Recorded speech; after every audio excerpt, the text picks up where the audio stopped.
সুমন আঙুল দিয়ে দেখিয়ে দিল অনুরাধাকে। বৃদ্ধ ভদ্রলোক চমকে উঠে দ্রুত এগিয়ে গেলেন গর্তটার দিকে। তারপরে অস্পষ্ট স্বরে বললেন, মাই গুডনেস, আমার মাত্র 100 মিটার পেছনে। তারপর ঘুরে সুমনকে বললেন, এরই খোঁজে আসছিলেন কি? আগে হ্যাঁ, সুমন আড়ষ্টভাবে জবাব দিল। তার কণ্ঠস্বর কাঁপছিল। আপনার কি নাম? কোথায় থাকেন? এই মেয়েটি কে? সুমন ব্যানার্জি, থাকি বাহারিয়ার নিউ কলোনিতে। সুমন ঢোক গিলে বলল, এ অনুরাধা। কুইক, এখনই বারাহিয়া থানায় গিয়ে খবর দিন, আমি থাকছি এখানে। ইন্সপেক্টর মিস্টার মোহন শর্মা থাকলে তাকে বলবেন কর্নেল আছে ডেড বডির কাছে। সুমন একটু অবাক হলো। কর্নেল? কর্নেল কি মানে? আপনার পুরো নামটা? বৃদ্ধ একটু হাসলেন। আমি কর্নেল নীলাদ্রি সরকার। সুমন হন্তদন্ত এগিয়ে গেল। এবার টিলার দিকে নয়, উত্তর দিকটা ঘুরে সহজ পথে। এই শরৎকালে বারাহিয়া এলাকায় বেড়াতে এসে হত্যা রহস্য নিয়ে মাথা ঘামানোর ইচ্ছে কর্নেল নীলাদ্রি সরকারের এতটুকু ছিল না। কিন্তু ঢেকি স্বর্গে গেলেও তাকে ধান ভাঙতে হয়, এটাই ঢেকির নিয়তি। ফুলঝরিয়া লেকের আশেপাশে সকালে এক জাতে প্রজাপতি দেখেছিলেন। তাছাড়া লেকের পূর্ব প্রান্তে ঝর্ণার মোহনায় ছোট্ট জলাশয়ের ছিপ ফেলে বিকেলটা কাটানোর লোভনীয় মনে হয়েছিল। কল্পনাও করেননি তার মাত্র 100 মিটার পেছনে এইভাবে একটা সাংঘাতিক হত্যাকাণ্ড ঘটে যাবে। নিয়তি যেন তার সঙ্গে একটা কদর্য পরিহাস করে বসল। নিহত মেয়েটির নাম অনুরাধা সান্যাল। তার বাবা পরিতোষ সান্যাল স্থানীয় সরকারি শিল্প সংস্থার কর্মী দপ্তরের অফিস সুপারিনটেন্ডেন্ট, আর 1 বছর পরে রিটায়ার করবেন। তার কাছে পুলিশ এমন কোনো সূত্র পায়নি যাতে অনুরাধার হত্যাকাণ্ডের সঙ্গে প্রণয়, প্রতিহিংসা বা এ ধরনের কোনো ব্যাপার আছে বলে মনে হবে। অনুরাধা নাকি সাদাসিধে এবং মুখচোরা স্বভাবের মেয়ে ছিল। তার ঘনিষ্ঠ বন্ধু বলতে ডক্টর কুসুম বিহারী রায়ের মেয়ে মঞ্জুশ্রী আর শান্তা প্রসাদজির মেয়ে ভাবনা। তারাও পুলিশকে কোনো সূত্র দিতে পারেনি। মঞ্জুশ্রী যা বলেছে তাতে সুমন ব্যানার্জির অ্যালিবাই সঠিক সাব্যস্ত হয়েছে। তারা দুজনেই দেখেছিল অনুরাধা দৌড়ে টিলা বেয়ে ওপাশে নেমে যাচ্ছে। শুধু এটুকু বোঝা যায় কেউ তাকে তাড়া করে গিয়ে ছুরি মেরেছে। সুমনের বক্তব্য হলো অনুরাধার ওভাবে দৌড়ানোটা তার কাছে খুব অস্বাভাবিক মনে হয়েছিল। তাই সে খোঁজ নিতে গিয়েছিল হন্তদন্ত হয়ে। যে গর্তে অনুরাধার বডি পড়েছিল তার চারপাশের মাটিতে ঘন ঘাস, তাই তাদের ছাপ পাওয়া অসম্ভব। টিলাটার ঢালু অংশের মাটি পাথুরে। আগের রাতে বৃষ্টি হলেও পায়ের বা জুতোর ছাপ পড়ার মতো নরম হয়নি মাটিটা। অন্তত পুলিশের চোখে পড়েনি কোনো ছাপ। ইন্সপেক্টর শর্মাজি সকালে শেষ দপ্তরের বাংলোয় এসে কর্নেলকে এইসব কথা জানিয়ে গেছেন। তার সিদ্ধান্ত হলো ফুলঝরিয়া লেকের ওদিকে খুনোখুনি না হলেও মেয়েদের প্রতি মস্তানদের দৌরাত্ম্যের অভিযোগ ইতিপূর্বে পাওয়া গেছে। অনুরাধাকে সম্ভবত কোনো মস্তানি রেপ করার জন্য তাড়া করেছিল, কিন্তু শেষ পর্যন্ত ব্যর্থ হয়ে রাগের চোটে ছুরি মেরে পালিয়ে গেছে। ইন্ডাস্ট্রিয়াল এলাকার দুর্বৃত্তরা খুব সহজেই ছুরি চালাতে ওস্তাদ। সিদ্ধান্তটা তত টেকসই অবশ্য নয়, তবু পুলিশের নিজস্ব কিছু প্রবণতা ও পদ্ধতি আছে এইসব কেসে। তাছাড়া আজকাল যথেষ্ট খুনোখুনি তরুণ পুলিশ আগের মতো মাথা ঘামাতে চায় না। রুটিন ডিউটি সেরে নেয় মাত্র। কর্নেলের মাথা ঘামাবার ইচ্ছেই ছিল না, কিন্তু তার মাত্র 100 মিটার দূরত্বে একটা হত্যাকাণ্ড ঘটে গেছে, ওটাই তার কাছে একটা চ্যালেঞ্জ হয়ে উঠেছে। সারা রাত ভালো ঘুমাতে পারেননি। বারবার মনে হয়েছে এ যেন এক সাংঘাতিক ধৃষ্টতার সামিল। সামরিক জীবন থেকে অবসর নেওয়ার পর প্রাইভেট ইনভেস্টিগেটর হিসাবে তার অভিজ্ঞতাটি বিরাট। ইদানিং তিনি হত্যা রহস্য ছেড়ে প্রকৃতির রহস্যে মন দিয়েছিলেন, অথচ নিয়তির প্রতি পদক্ষেপে তার সামনে একটা রক্তাক্ত মৃতদেহ ছুঁড়ে ফেলে তার সঙ্গে কুৎসিত রসিকতা করে চলেছে। কর্নেল বাংলোর বারান্দায় বসে কফিতে চুমুক দিতে দিতে ভাবছিলেন কোন পথ ধরে এগিয়ে যাবেন। অনুরাধার জীবনের ব্যাকগ্রাউন্ড জানার জন্য কি তাদের বাড়িতে যাবেন, নাকি সেই টিলার কাছে গিয়ে আততায়ীর কোনো চিহ্ন খুঁজে বের করবেন। আজ সকালে ছুরিটা অবশ্য গর্তের জলে খুঁজে পেয়েছে পুলিশ, কিন্তু জলে ধুয়ে গেছে ছুরির বাটে আততায়ীর হাতের ছাপ এবং গন্ধ। তবে অন্য কোনো চিহ্ন কি মিলবে না, যা আততায়ী সম্পর্কে একটু অন্তত আভাস দেয়? বাংলোর গেট দিয়ে এক যুবতীকে আসতে দেখে কর্নেল তাকিয়ে রইলেন। যুবতীর মুখে অবাঙালি আদল কোথাও দেখেছেন, যেন খুব সম্প্রতি দেখেছেন। যুবতীটি বারান্দায় উঠে নমস্কার করে চমৎকার বাংলায় বলে উঠল, আপনি কি কর্নেল নীলাদ্রি সরকার? কর্নেলের মনে পড়ল কাল রাতে হাসপাতালের মর্গে অনুরাধার বাবা মায়ের সঙ্গে ওকে দেখেছিলেন। ভীষণ ভেঙে পড়েছিল। অনুরাধার মা ওকে জড়িয়ে ধরে সান্ত্বনা দিচ্ছিলেন। ওই মেয়েটি তাহলে অনুরাধার বন্ধু ভাবনা? কর্নেল বললেন, বসুন, আশা করি আপনি অনুরাধার বন্ধু ভাবনা। আমাকে আপনি বলবেন না প্লিজ, মুখোমুখি বসে বলল। কাল রাতে অফিসারদের সঙ্গে আপনাকে দেখেছিলাম। একটু আগে ইন্সপেক্টর মিস্টার শর্মার কাছে গিয়েছিলাম কিছু কথা বলতে, কিন্তু উনি আমার কথা গুরুত্বই দিলেন না। হাসতে হাসতে বললেন, সিয়ন্সে আমি বুঝি না, এ কেসের সঙ্গে ওসবের কী সম্পর্ক? বরং আপনি শেষ বাংলে কর্নেল নীলাদ্রি সরকারের সঙ্গে দেখা করুন, উনি এইসব ব্যাপার বুঝবেন। কর্নেল হাসছিলেন, হঠাৎ গম্ভীর হয়ে বললেন, সিয়ন্সে? ভাবনা বলল, তার আগে প্লিজ বলুন, আপনি কি সেই বিখ্যাত প্রাইভেট ইনভেস্টিগেটর কর্নেল সাহেব? কমাস আগে টাইমস অফ ইন্ডিয়ায় আপনার একটা হিস্ট্রি পড়েছিলাম। শর্মাজি আপনার নাম বলার পর তা মনে পড়েছে, সেই জন্য ছুটে আসছি। ভাবনা, সিয়ন্সে ব্যাপারটা কি? আমার গুড লাক কর্নেল। ভাবনা একটু হাসবার চেষ্টা করলো। আপনাকে মুখোমুখি দেখব এবং কথা বলবো স্বপ্নেও ভাবিনি। এখন আমার মনে হচ্ছে সুদীপ্ত আর অনুরাধার খুনি শীঘ্রই ধরা পড়বেই, সব রহস্য ফাঁস হয়ে যাবে। কিন্তু কর্নেল হাসলেন। তুমি রহস্যের জট আরও পাকিয়ে তুলছো ভাবনা। ভাবনা চারপাশ দেখে নিল। বাংলো নির্জন। কিচেনের দিকে চৌকিদারের বউ কাজে ব্যস্ত, তার এদিকে চোখ নেই। ভাবনা চাপা গলায় বলল, আজ 27শে অক্টোবর। 24শে অক্টোবর সন্ধ্যায় আমি আর অনুরাধা সুদীপ্তের দিদির সঙ্গে দেখা করতে গিয়েছিলাম। সুদীপ্তের ওই বিধবা দিদি ছাড়া এক কেউ নেই। মাঝে মাঝে ওকে সাহায্য করতে যাই। সুদীপ্ত ও মাসে হঠাৎ মার্ডার হওয়ার। কে সুদীপ্ত? ধাতু গবেষণা কেন্দ্রে রিসার্চ অ্যাসিস্ট্যান্ট ছিলেন।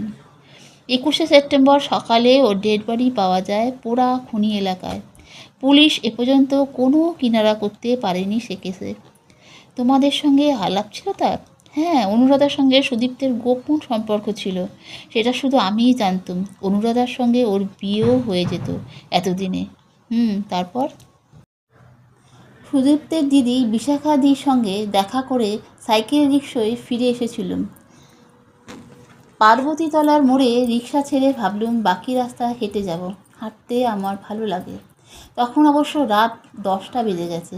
অনুরাধা আমাদের বাড়ির কাছাকাছিই থাকে, পার্বতীতলা থেকে একটুখানি পথ মাত্র। কিন্তু হঠাৎ প্রচণ্ড ঝড় বৃষ্টি এসে গেল।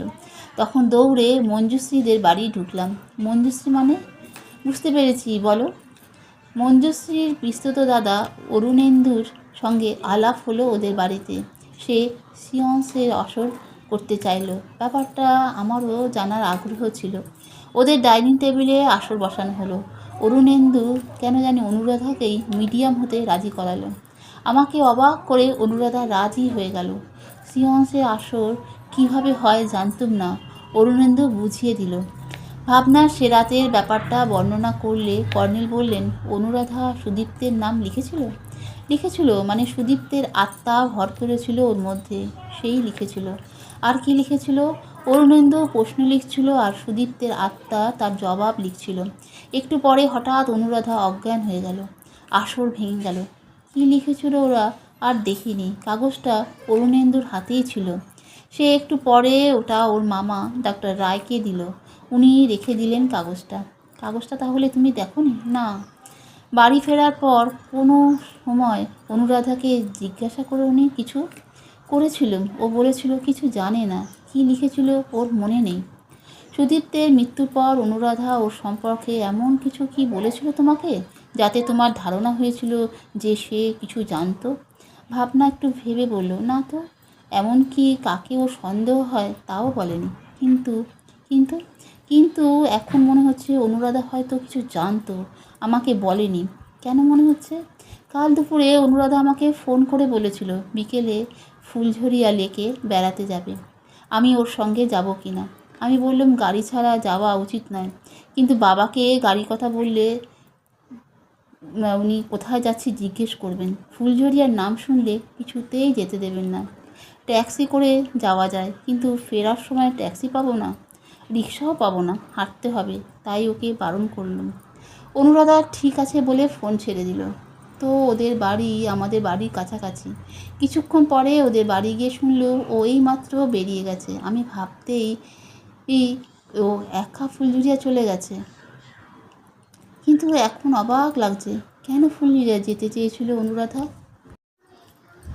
কর্নেল চুরুট ধরিয়ে চোখ বুজে হেলান দিলেন, তারপর বললেন, সিয়ন্সের আসরের ব্যাপারটা তোমার কাছে গুরুত্বপূর্ণ মনে হয়েছে, বুঝতে পারছি।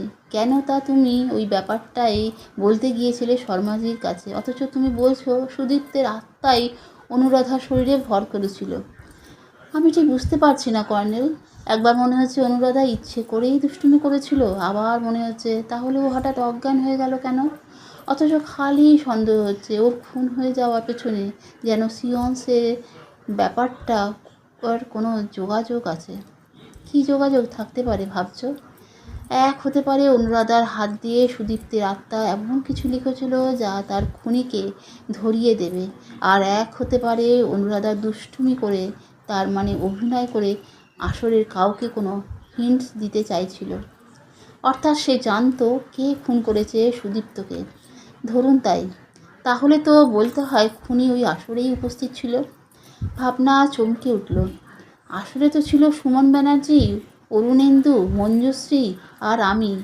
অরুণেন্দু কলকাতায় থাকে, বেড়াতে এসেছে। আমি সুদীপ্তকে খুন করিনি, আমার পক্ষে সম্ভবও নয়। মঞ্জুশ্রীও তাই। বাকি রইল সুমন। কিন্তু সুমন কেন সুদীপ্তকে খুন করবে? তাছাড়া সুমন অত্যন্ত নিরীহ ছেলে, খুব ভদ্র। কাগজটা ডাক্তার রায় নিয়েছিলেন? হ্যাঁ, ভাবনা জোরের সঙ্গে বলল। কিন্তু উনিই বা কেন সুদীপ্তকে খুন করবেন? সুদীপ্ত তো ওরই অ্যাসিস্ট্যান্ট ছিল। মঞ্জুর সঙ্গে প্রথমে সুদীপ্তেরই বিয়ে দিতে চেয়েছিলেন। সুদীপ্ত রাজি হয়নি, কিন্তু তাই বলে তাকে মেরে ফেলবেন? এই একেবারে অসম্ভব। তাহলে স্বীকার করতে হয় সত্যিই সুদীপ্তের আত্মা এসেছিল, কিন্তু খুনিকে ধরিয়ে দেবে এমন কোনো সূত্র লিখেছিল সেই কাগজটাতে। এর প্রমাণ কি? তুমি তো দেখোনি ওটা। কাজেই ওতে কী ছিল না জানা বা না দেখা পর্যন্ত সিদ্ধান্তে আসা যায় কি? ভাবনা আসতে বলল, আমার সন্দেহ যাচ্ছে না। আপনি একবার যাবেন আমার সঙ্গে ডক্টর রায়ের কাছে? কর্নেল বললেন, চলো যাই। ডক্টর কুসুম বিহারী রায় কর্নেলের পরিচয় পেয়ে খুব আগ্রহের সঙ্গে সহযোগিতা করতে চাইলেন। কাগজটা তক্ষুনি এনে দিলেন কর্নেলকে। বললেন, ভাবনা খুব বুদ্ধিমতী মেয়ে, ওর সঙ্গে আমি একমত। আমিও ঠিক একই সন্দেহে ভুগছি, কিন্তু পুলিশকে আগ বাড়িয়ে এ ব্যাপারটা জানাতে চাইনি। কারণ আশা করি বুঝতেই পারছেন, পুলিশ বড্ড আনপ্রেডিক্টেবল। উল্টে আমাদের কাউকে জড়িয়ে বসবে হয়তো। তবে ব্যাপারটা নিয়ে আমি খুব চিন্তা ভাবনায় করেছি। এর একটা আশকারা হওয়া দরকার। সুদীপ্ত আমার অত্যন্ত স্নেহভাজন ছিল, অনুরাধাও। কর্নেল কাগজটা দেখছিলেন। পেন্সিল লেখা 347 নম্বর পিঠ, কালো পাথর, মহান্তজি। বললেন, এই কথাগুলোর অর্থ উদ্ধার করতে পেরেছিলেন কি? ডক্টর রায় চিন্তিত মুখে বললেন, খনি এরিয়ার ম্যাপ দেখে বুঝতে পেরেছি ওটা একটা ডেড মাইন।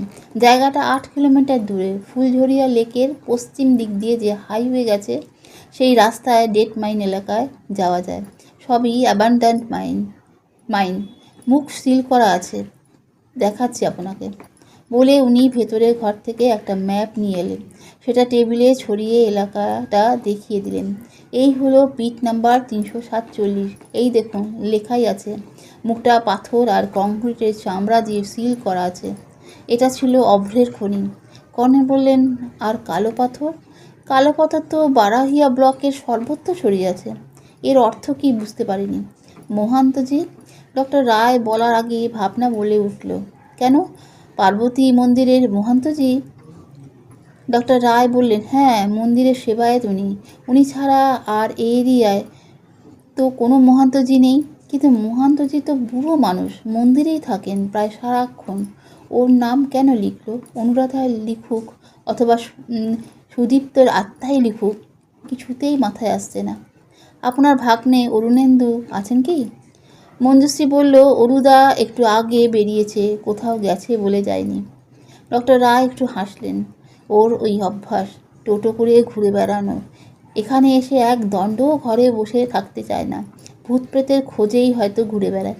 মীনাক্ষী বললেন, নিশ্চয়ই মহন্তজির কাছে গিয়ে বসে আছে। মহন্তজিও যে ওর দোসরা ভূতের ওঝা।